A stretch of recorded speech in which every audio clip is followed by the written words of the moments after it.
বাংলাদেশে ধর্মীয় সংখ্যালঘুদের উপর নির্যাতন ও সহিংসতা নিয়ে যুক্তরাষ্ট্র গভীর উদ্বেগ প্রকাশ করেছে।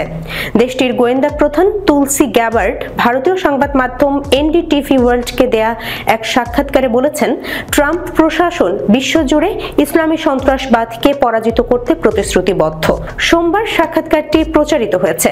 এনডিটিভি ওয়ার্ল্ডকে দেয়া একান্ত সাক্ষাৎকারে যুক্তরাষ্ট্রের জাতীয় গোয়েন্দা পরিচালক তুলসি গ্যাবার্ড বলেন, হিন্দু, বৌদ্ধ, খ্রিস্টান ও অন্যান্য ধর্মীয় সংখ্যালঘুদের দীর্ঘদিন ধরে নির্যাতন, হত্যা ও নিপীড়ন যুক্তরাষ্ট্র সরকার এবং প্রেসিডেন্ট ট্রাম্প ও তার প্রশাসনের জন্য একটি বড় উদ্বেগের বিষয়।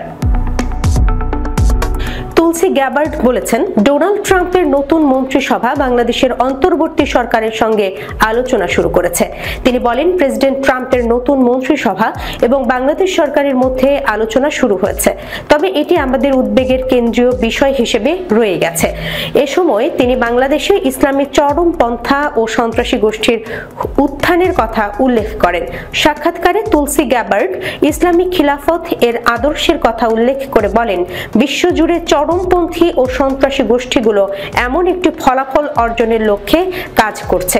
ইসলামী সন্ত্রাসীদের হুমকি এবং বিভিন্ন সন্ত্রাসী গোষ্ঠীর বৈশ্বিক প্রচেষ্টা একই আদর্শ ও লক্ষ্যে নিবদ্ধ, যা হলো ইসলামী খিলাফতের মাধ্যমে শাসন করা।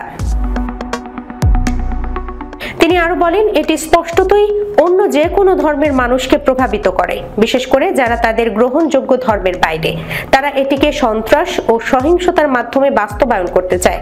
গ্যাবার্ড আরো বলেন, ডোনাল্ড ট্রাম্প এমন আদর্শ চিহ্নিত করে তা পরাজিত করতে এবং তিনি যাকে মৌলবাদী ইসলামী সন্ত্রাসবাদ বলে অভিহিত করেন তার উত্থান বন্ধ করতে দৃঢ় প্রতিজ্ঞ।